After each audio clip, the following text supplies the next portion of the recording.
안녕하세요. 오늘은 3월 7일 화요일입니다. 섬기는 자와 실족해 하는 자. 마태복음 18장 1절부터 10절까지 말씀입니다. 그때의 제자들이 예수께 나와 이르되 천국에서는 누가 크니이까? 예수께서 한 어린아이를 불러 그들 가운데 세우시고 이르시되 진실로 너희에게 이르노니 너희가 돌이켜 어린아이들과 같이 되지 아니하면 결단코 천국에 들어가지 못하리라. 그러므로 누구든지 이 어린아이와 같이 자기를 낮추는 사람이 천국에서 큰 자니라. 또 누구든지 내 이름으로 이런 어린아이 하나를 영접하면 곧 나를 영접함이니 누구든지 나를 믿는 이 작은 자 중 하나를 실족하게 하면 차라리 연자 맷돌이 그 목에 달려서 깊은 바다에 빠뜨려지는 것이 나으니라. 실족하게 하는 일들이 있으므로 말미암아 세상에 화가 있도다. 실족하게 하는 일이 없을 수는 없으나 실족하게 하는 그 사람에게는 화가 있도다. 만일 네 손이나 네 말이 너를 범죄하게 하거든 찍어내버리라. 장애인이나 다리 저는 자로 영생에 들어가는 것이 두 손과 두 발을 가지고 영원한 불에 던져지는 것보다 나으니라. 만일 네 눈이 너를 범죄하게 하거든 빼어내버리라. 한 눈으로 영생에 들어가는 것이 두 눈을 가지고 지옥불에 던져지는 것보다 나으니라. 삼가 이 작은 자 중에 하나도 업신여기지 말라.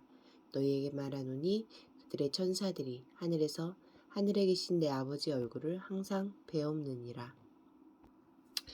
1절부터 4절까지 말씀에서 예수님은 어떤 분입니까? 하나님 나라의 신분 서열을 가르치시기 위해 어린아이 하나를 부르십니다. 어린아이의 순수한 품성을 가르치기 위해서가 아니라 그 당시 가장 비천한 어린아이의 지위를 강조하기 위해 세우신 것입니다. 어린아이의 지위까지 자신을 낮추는 이들이 모인 곳, 그래서 모든 구성원이 가장 낮은 신분이기에 서로 가장 큰 자가 되는 것이 천국이라 하십니다.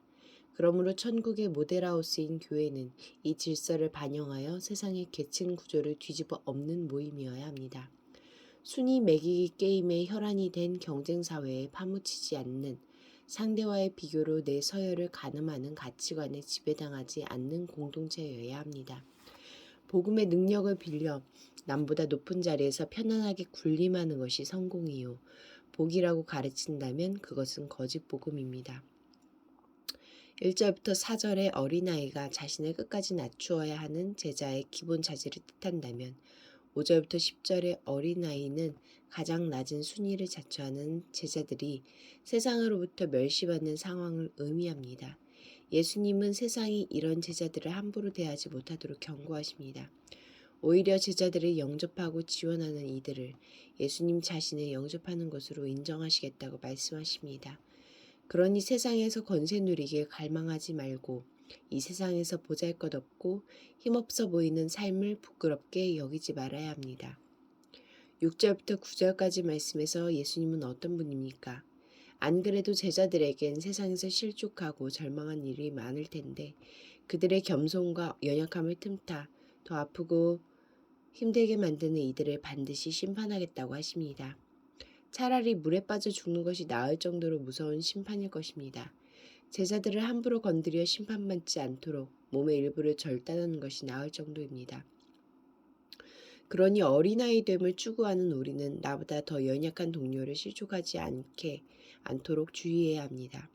부주의한 말로 비방하거나 세상처럼 경쟁하거나 유혹함으로 또는 용서를 거절하거나 차별함으로 혹은 헌신을 강요함으로 자체를 넘어지게 하지 않도록 조심해야 합니다.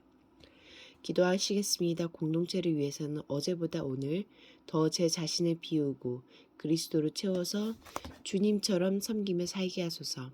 열방을 위해서는 걸프만 국가에서 일하는 아프리카 이주 노동자들이 인종차별과 노동력 착취를 당하고 있다.